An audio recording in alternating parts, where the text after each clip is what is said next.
पुष्टिम कायेन निश्चय, और पुष्टि जीवन को मुख्य कर्तव्य तो सेवा और कथा में जीवन ही है। सेवा और कथा ये मुख्य कल्प है। वाक्य अनुकल्प में कथा शरणागति हो सके तो बहुत से एग्जाम्पल में आवे है कि केवल कथा से भी सर्वात्म भाव और निरोध सिद्ध भयो, तो फिर पुष्टि जीव को जन्म सेवा के लिए है या मैं कैसे समझ लूँ?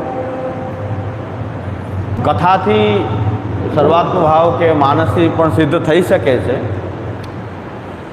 तो एनु कहेवानुं एम थई रह्युं छे प्रश्नमां के सेवा ज केम? भगवद रूप सेवार्थम तत्सृष्टिर्नन्था भवेत्। कथा थी पण जो प्राप्त थती होय तो सेवा भगवद रूप सेवार्थम एवुं शा माटे कहेवामां आवे छे?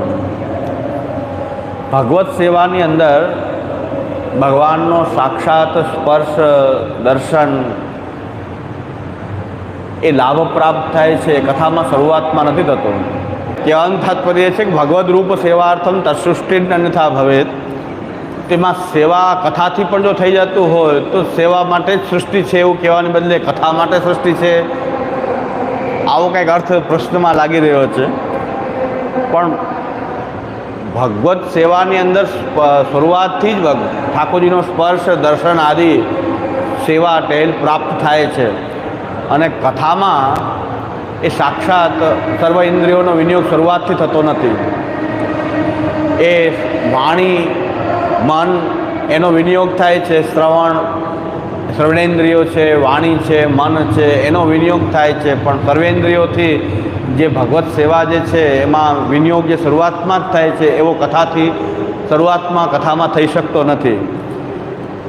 પણ પુષ્ટિમાર્ગી જીવ તો ભગવત સેવા માટે જ છે, એટલે કથા કરે છે એમાં એમને સેવા નથી મળતી એ ભાવ જે એ વિરહનો એ તાપ ક્લેશનો ભાવ જે છે, સેવા ન મળવાનો ભાવ જે છે એ તાપ ક્લેશ જે છે એ કથા કરતાં કરતાં વધતો જાય છે।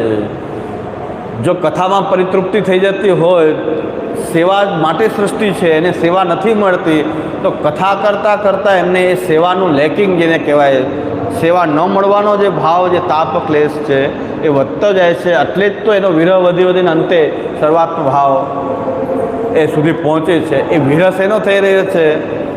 જો સાક્ષાત સંયોગનું સુખ જો સેવામાં હોય એવું જ જો કથામાં શરૂઆતથી જ મળતું હોય તો શું ઘટી રહ્યું છે? તેઓ તાપ ક્લેશ જે થાય છે કથામાં, એના કારણે તો એમને આગળ એનો વિરહ વધતા એ સર્વાત્મ ભાવ એ સિદ્ધ થાય છે।